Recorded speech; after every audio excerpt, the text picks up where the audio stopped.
родители, колеги, приятели, мили деца!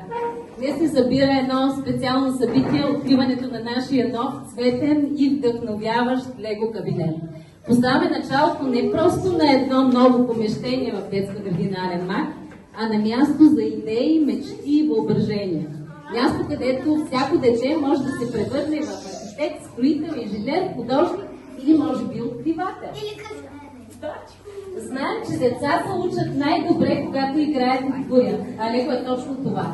Игра, която изгражда мислене, въображение, вяра и търпение, че всяко малко блокче, всяка малка тухличка може да се превърне в нещо голямо, стига да искаме.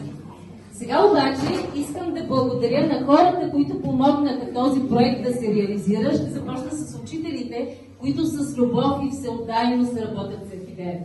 Искам да благодаря на родителите, без която подкрепа и това, че вярват, че инвестицията в децата им е най-ценната инвестиция в бъдещето. Искам да благодаря и на всички официални гости тук. Ще зачета с... искам да благодаря на господин Димитър Мантаров, заместник кмет на район Приморски.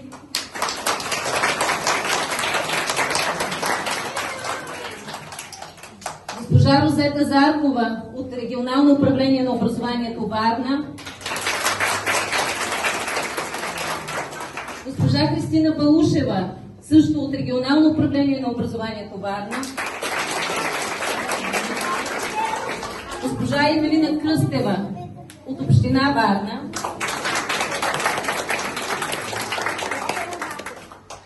Искам да благодаря и на общинските съветници, прекрасната София Колева,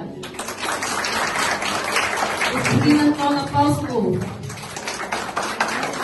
господин Димитър Шотурков, господин Давид Киркоров, господин Журиан Копатов, главен асистент Христякова от катедра логопедия към Медицинския университет Варна. Благодаря ви за това, че сте тук. Аз дълбоко вярвам, че този кабинет ще бъде символ на цветно мислене, на свободата да мечтаем и на увереността, че всяко дете може да постигне всичко, стига да иска. Защото най-красивите светове се строят именно с вяра, любов и въображение. Сега искам да поканя тук при мен госпожа Здравка Христова от Центъра за творческо обучение, защото този център всъщност е в основата тук, в детска градина Ален-Мак, да имаме Лего кабинет. Да ви кажа, аз не бях любител на легото, но те успяха с много така любопитство да запалят, аз на своя ред да запаля колегите тук и съответно този кабинет вече да е факт.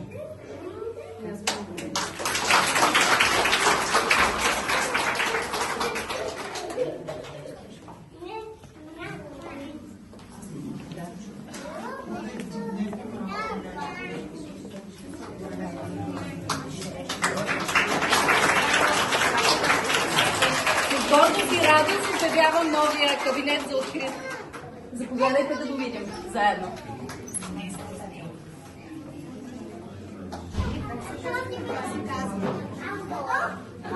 Учителът